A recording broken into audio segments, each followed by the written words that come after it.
یہ میں حدیث میں پیش کر رہا ہوں، وہ نبی علیہ السلام اس طرح کرتے تھے۔ سبحان اللہ۔ یہ بخاری شریف کے اندر حدیث موجود ہے، یہ آیا تقسیم کر سب کو دے دو، بانٹ دو۔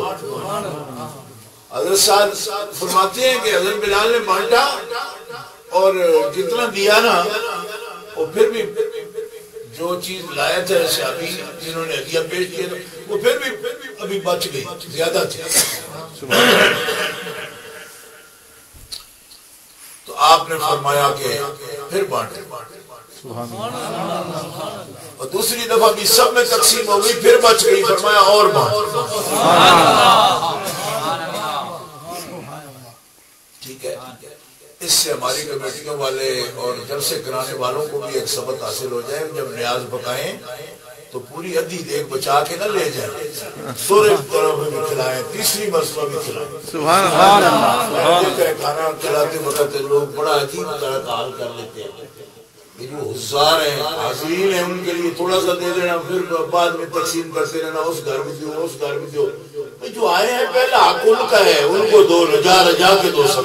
سبحان اللہ، سبحان اللہ۔ سمجھ آ گئی؟ یہ اس حدیث پاک سے معلوم ہو گیا۔ ایک دفعہ جو دے دیا تھا، یعنی تبرک کی دینا ہوتا تو دے دیا تھا، نہیں فرمایا پھر دو۔ یا رسول اللہ بچ گیا، فرمایا پھر دے دو، سبحان اللہ، 6-12 دے دو۔ اس سے کئی باتیں معلوم ہوئی۔ ایک تو یہ معلوم ہوئی کہ جو اس کام کو فراڈ سمجھتے ہیں، کھانے کھلانے کو بدعت، وہ متکبر ہیں، خبیث ہیں، وہ اپنی زبانیں سنبھالیں، ورنہ دوزخ کی آگ سے جلائی جائیں گی ان کی زبانیں۔ کیوں؟ ان نبی علیہ السلام کے طریقے کی وہ تجہید کرتی ہیں، مذاق اڑاتی ہیں۔ کھانا پینا کیا ہے؟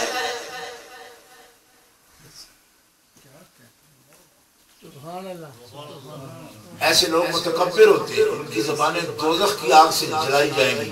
دیکھ لینا قیامت کے دن کیا حال ہوگا خبیثوں کا، کہ جو نبی علیہ السلام کے طریقوں پر بھی کلمہ پڑھنے کے باوجود اس طرح کے غلط تبصرے کرتے ہیں۔ معصوم ہیں وہ، معصوم، اللہ کے حبیب سارے معصوموں کے بادشاہ ہیں، ان کے طریقوں میں کبھی کوئی محل نہیں ہو سکتی۔ کیا تبصرہ کریں گے آپ؟ اس لیے آپ کھلاتے تھے کہ کھانے کے واسطے لوگ آتے رہے، جو جانے دیتے تھے وہ کھانے کے شوقین نہیں تھے۔ اور ایسوں کو کھلانا جو ہے نا، ایسوں کو کھلانا جو دین کے لیے جان بھی دے سکتے ہو، میرا خیال ہے یہ سودا مہنگا بھی نہیں۔ ایسے تبصرے کرتے کمینے لوگ، بالکل کمینے ہو، کسی نہ کسی جگہ سے کوئی کمینگی ذلت ہوتی ہے ان کے خون میں، وہ ایسے برے تبصرے کرتے ہیں، ہر بارے میں شک کریں، اس لیے بڑا ہو، جلسہ اس لیے کیا ہو، یہ کام ایسے کیا ہو۔ کیوں؟ ان کے خون میں کمینگی ہوتی ہے، کبھی مثبت پہلو، پوزیٹیو اپروچ ان کی ہوتی نہیں، ہمیشہ نیگیٹو سوچیں، اس میں خیر کی بات نہیں ہے۔ تو میں نے کہا بے وفا، اگر یہی بندہ جو اتنی بھاری رقم لگاتا ہے، محفل منعقد کرتا ہے، اگر اس کی نیت غلط ہوتی، وہ انٹرٹینمنٹ کے لیے کچھ کرتا، کسی گویے کو بلا لیتا، تو کیا اکھاڑ لیتا اس کا؟ آخر وہ دین سے ہی پیار کرتا ہے تو پھر ایسی محفل سے جاتا ہے۔ کبھی مثبت پہلو پر نظر نہیں گئی، ہمیشہ اس میں شک کی نظر سے دیکھتے، اور سرکار تک کی محفل کو ذہن میں نہیں لاتے۔ بخاری شریف کے اندر موجود، بانٹ دو، بانٹ دیا، پھر بانٹو، پھر بانٹا، تیسری بار پھر بانٹ دیا۔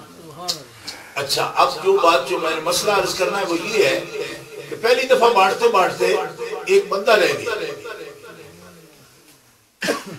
حضرت سعد بن ابی وقاص، بڑے جلیل القدر صحابی ہیں، ساری دنیا جانتی ہے، آپ اپنے بچوں کے نام بھی سعد رکھتے ہو، وہ انہی کے نام پر ہوتے ہیں۔ حضرت سعد جرنیل ہیں، قادسیہ کا فاتح ہے، بڑی شان والا صحابی ہے نبی پاک، بہت مرتبے ہیں ان کے۔ نبی پاک ان کو ماموں بھی کہتے ہیں، ان کا تعلق تھا بنو زارہ سے، اس وجہ سے بنو زارہ کے ساتھ اس قسم کی رشتہ داری تھی کہ حضور ان کو ماموں بھی کہتے تھے۔ حضرت سعد بن ابی وقاص، تو حضرت سعد بن ابی وقاص یہ خیال فرماتے تھے کہ اس بندے کو ملا نہیں، عرض کی یا رسول اللہ یہ بھی مومن ہے، یہ بھی مومن ہے۔ بات سمجھ آئی آپ کو یا نہیں؟ بڑا جلیل القدر صحابی ایک بندہ رہ گیا، اس کو حصہ نہیں ملا، تو ان کو خیال آتا ہے اتنی تقسیم ہو رہی ہے اور یہ بندہ رہ گیا ہے، دوسری مرتبہ تقسیم ہوئی پھر بھی وہ رہ گیا، پھر انہوں نے بولا یا رسول اللہ یہ بھی مومن ہے، تیسری مرتبہ تقسیم کیا پھر رہ گیا، اور شاید یہ مسئلہ ہی واضح ہونا تھا اس لیے رہ گیا۔ حضرت سعد بن ابی وقاص نے تیسری مرتبہ میں کہا یا رسول اللہ یہ مومن ہے، تیسری مرتبہ جب انہوں نے کہا تو نبی علیہ السلام نے فرمایا سعد مومن ہونے کی گواہی دیتے ہو اس کی، یہ مسلم ہے یا مومن ہے؟ یہ بخاری شریف کی حدیث پوری موجود ہے، یہاں فرق واضح کیا مسلم ہے یا مومن ہے۔ اب حضرت سعد بن ابی وقاص خاموش ہو گئے، کیوں؟ کہ صحابہ کرام دو طرح کا علم سیکھتے تھے حضور سے، ایک شریعت کا اور ایک طریقت کا۔ یہ بات یاد رکھو، شریعت میں سوال کرنا خوبی ہے، طریقت میں سوال کرنا عیب ہے۔ بات سمجھو، بات سمجھ رہے ہو؟ جن کو نہیں سمجھ آتی وہ بھی سن لو، ویسے جو خاص ہیں وہ سمجھے اس بات۔ کیوں کہ کچھ بندے اس حلقے میں ایسے بھی ہیں جو میرے مرید ہیں، میں ان کے لیے یہ بات خاص طور پر مسئلہ بیان کر رہا ہوں۔ شریعت میں سوال کرنا حسن ہے، طریقت میں سوال کرنا عیب ہے۔ کیوں؟ اس لیے کہ طریقت کا تعلق علم الاسرار سے بھی ہے، اور علم الاسرار کے اندر سوال نہیں ہوتا، حکمت کو ادب سے مشاہدے سے سمجھنے کی کوشش کی جاتی ہے۔ یہ بات یاد رکھو، اگر کسی کی سمجھ یہ نہ آئے کہ یہ آپ نے نیا معیار بنا لیا ہے، تو میں نے نہیں بنایا، یہ 16واں پارہ اٹھا کے دیکھو، پہلا رکوع سارا وہ آپ کو یہی بتائے گا کہ سوال کہاں کرنا ہے کہاں نہیں کرنا ہے۔ حضرت موسیٰ علیہ السلام اور خضر علیہ السلام کا قصہ جو ہے نا پورا قرآن میں، لَمَّا قُلْ لَكَ إِنَّكَ لَن تَسْتَطِيعَ مَعِيَ صَبْرًا، حضرت خضر علیہ السلام کہہ رہے ہیں موسیٰ علیہ السلام میں نے تمہیں پہلے نہیں کہا تھا کہ تم میرے ساتھ نہیں چل سکتے، کیوں کہ تم سوال سے رک نہیں سکتے، لَن تَسْتَطِيعَ مَعِيَ صَبْرًا، کہ تمہیں صبر نہیں آئے گا، تم سوال ضرور کرو گے، جلالی طبیعت ہے تمہاری، تیزی سے سوال کرتے ہو، اور یہ کام بڑا اوکھا ہے، سبحان اللہ، ہر وقت پوچھنے والی بات نہیں۔ آپ بتاؤ نا، ہم نے تو یہی سیکھ رکھا ہے کہ فوراً پوچھو جی مفتی صاحب چاہے لیٹرین جا رہے ہو جی تب بھی دروازے پہ کھڑا کر روکڑ ہو چڑھا مسئلہ تو سوچ دی پھر جانا دیا گا۔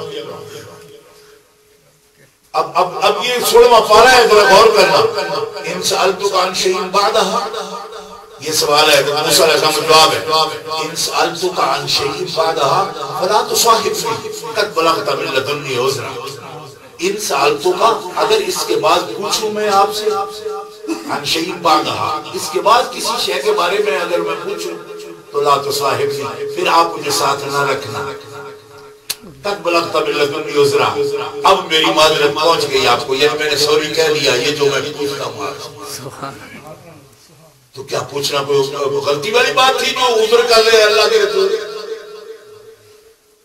ان سألتک عن شیء بعدہا فلا تصاحبنی، آپ مجھے ناراض ہو رہے ہیں، اگر اس کے بعد میں نے کچھ پوچھا نا تو نہ رکھنا مجھے اپنے ساتھ، قد بلغت من لدنی عذرا، اب تو آپ میرا عذر پہنچ گیا آپ کے پاس جی، یعنی سوری کہہ دیا میں نے، عذرا کا یہ مطلب ہے یہاں جیسے آپ کو درگزر کرنا عفو کرنا، میں نے معذرت کر دیا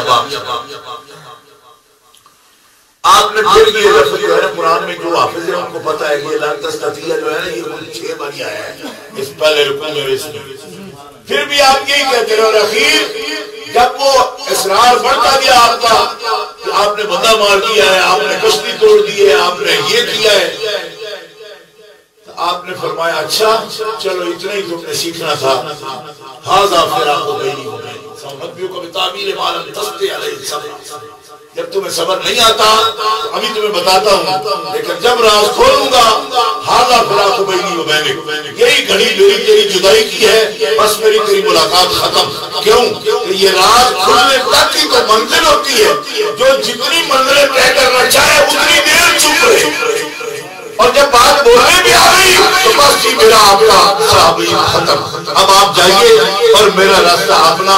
اور پھر وہ ساری حکمتیں بیان کر دی کہ ہم نے ایسا کیوں کیا تھا، لیکن حکمتیں بیان کرنے کے بعد سنگت ختم. سبحان اللہ سبحان اللہ. یہ علم الاسرار ہے. 16واں پارہ اپنے اپنے گھروں میں جا کے کھول کے ضرور دیکھنا. اس لیے فرق بھی ہوتا ہے طالب علموں میں، جلسے سننے والوں میں، ملنے والوں میں بھی فرق ہوتا ہے. ٹھیک ہے، کوئی یہ نہ سمجھے کہ اس کو جواب دیا تھا مجھے کیوں نہیں دیتے، اس سے ہنس کے بولتے ہیں، مجھے ڈانٹ دیتے ہیں. آپ اور طرح کا اسٹوڈنٹ ہو، اور طرح کا اسٹوڈنٹ ہے. جس سے ہنسا جائے کبھی اس سے تعلق کوئی نہیں ہوتا، اس لیے ہنسا جاتا ہے اس کے ساتھ. جسے ڈانٹا جاتا ہے اس کے ساتھ قلبی تعلق ہوتا ہے تو اسے ڈانٹا جاتا ہے. سبحان اللہ سبحان اللہ. آپ اس بات پر توجہ کریں گے، یہ علم الاسرار ہے، آپ کو اس کی سمجھ نہیں ہے. اور شریعت میں آپ پوچھنے والے کا ذہن ہے، وہ جہاں چاہے پوچھے، جس طرح چاہے پوچھے. کیوں کہ شریعت روکنے کا حکم نہیں ہے. اسرار سمجھنے کی بات ہے، اس میں سوال کی دلیل نہیں ہے. اسی لیے نبی علیہ السلام نے فرمایا تم ہریرہ سے یہ 2 برتن ہیں تجھے دے دیے، ایک سے کھول لینا اور تقسیم بھی کرتے رہنا اور خود بھی لینا اچھی طرح. دوسرے کا ڈھکنا نہیں کھولنا. دے دیا تمہیں، لیکن اگر کھولو گے تو گردنیں کٹ جائیں گی. اس کا مطلب یہ تھا کہ پیارے مصطفیٰ بار دوستوں کو 2 برتن دیتے تھے، ایک علم شریعت کا اور ایک علم الاسرار. سبحان اللہ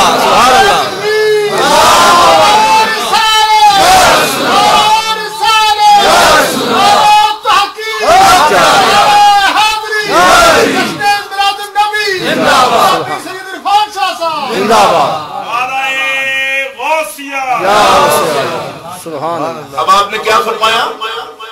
ساتھ تم کہتے ہو یہ مومن ہے، مومن ہونے کا تمہیں کیا پتا؟ کیوں کہ کلمہ پڑھتا تو مسلم کو. کیوں کہ ظاہر کا نام اسلام ہے. جو کچھ آپ شوبٹ کر رہے ہو، نماز پڑھنے جا رہا ہے نمازی مسلم ہے، کلمہ پڑھتا ہے مسلم ہے. بات سمجھ آ رہی؟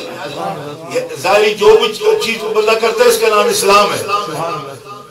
اور ایمان وہ تو فعل قلب ہے، تصدیق قلبی فعل قلب ہے. اور فعل قلب پر کس کی نظر ہے؟ سبحان اللہ سبحان اللہ. میری مومن ہے یا نہیں اس کا تمہیں کیا پتا؟ کیوں کہ ایمان فعل قلب ہے. وہ تو فعل زبان کو سمجھ سکتا ہے کہ زبان حل گئی